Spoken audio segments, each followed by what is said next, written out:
Did you know you can send New Year's cards to Japanese mascots and they might send you one back? I tried it for the first time last year, and today I'll show you how you can do it too. Now, traditionally, New Year's is a lot more meaningful in Japan than Christmas because Christmas is a Western holiday. People send New Year's cards called Nengajo, and Japanese mascots send them too.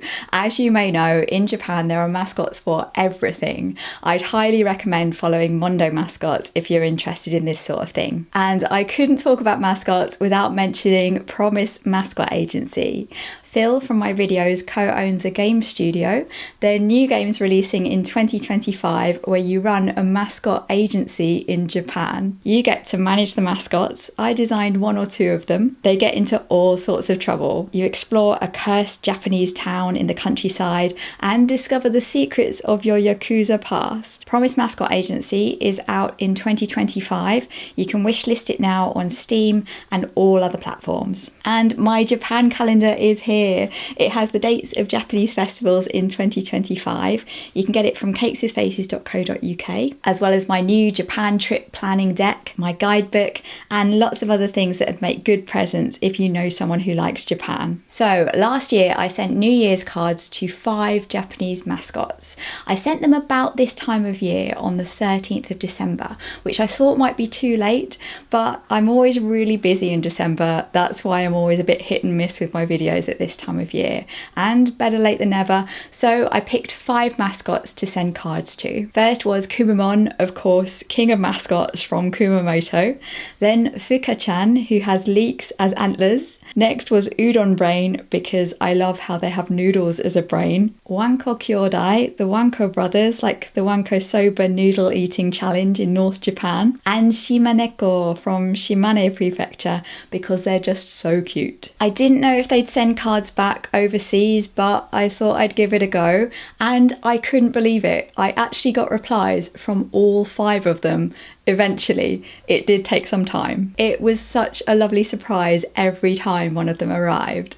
The cards are really cute, and some of them have cute stamps. Udon Brain even signed theirs and wrote a message on it by hand. The first one I received was from Shimaneko, so they automatically got up the ranking as one of my favourite mascots. You should definitely look them up on YouTube. They have a song and a dance tutorial that's just so adorable. The song's actually really catchy.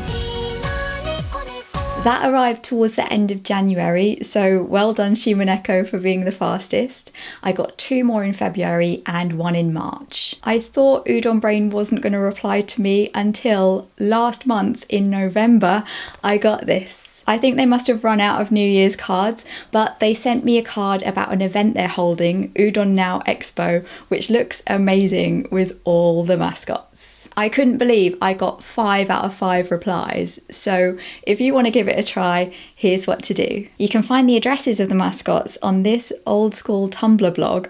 Someone has very helpfully collected them all together. The link's in the description. If you can't find the address you want on there, some mascots do display their postal address on their website. Some say they don't accept mail, and most of them are in Japanese, so you'll need to use your browser to translate the page. You can use any postcard you like. I used one of the postcards I used for packing orders from my website. I always send orders with a little note to say thank you. Here's the one I've got at the moment. It's a Christmassy one with gachapon. I wrote mine in Japanese with the English alphabet. If you can write Japanese, that's fantastic, but otherwise English is fine. Here are some phrases you can write to say Happy New Year. Akemashite omodetou gozaimasu, or Shinnen omodetou gozaimasu, or just Kin ga Shinnen. I did write a special message for Kumamon, all in Japanese, because I knew I'd be going to see them that year, but otherwise Ramaji, that's writing Japanese words with English letters, is fine. They'll be able to read it. By the way, I can't wait to edit the video and show you when I met Kumamon. Their show was so delightful. You might have seen my video a few weeks ago where we stayed in the Kumamon hotel, and I can't wait to show you the rest of our time in Kumamoto. By the way, because because my postcards aren't laid out like a normal postcard on the back, I just put mine in envelopes and address them as you normally would. But if you want to send the postcards like a normal postcard, I think what you're supposed to do in Japan is put the mascot's address on the right and then your return address on the left, smaller and vertically. But don't worry about that too much. Just remember to put your return address on there somewhere, including the country, so they know where to send the reply. And that's it. Tell me in the comments if you give it a try, and tell me if you get any cards back. You can tag me in your pictures. It's Cakes with Faces. It'll always be me that sees it. And remember me if you have any last minute Christmas shopping to do, or if you want one of my calendars. Every order really does support me and helps me keep making videos. And check out Phil's game, Promise Mascot Agency.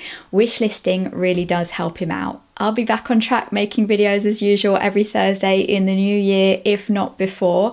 There's Japan news coming up and lots more. So I'll see you soon. Bye bye.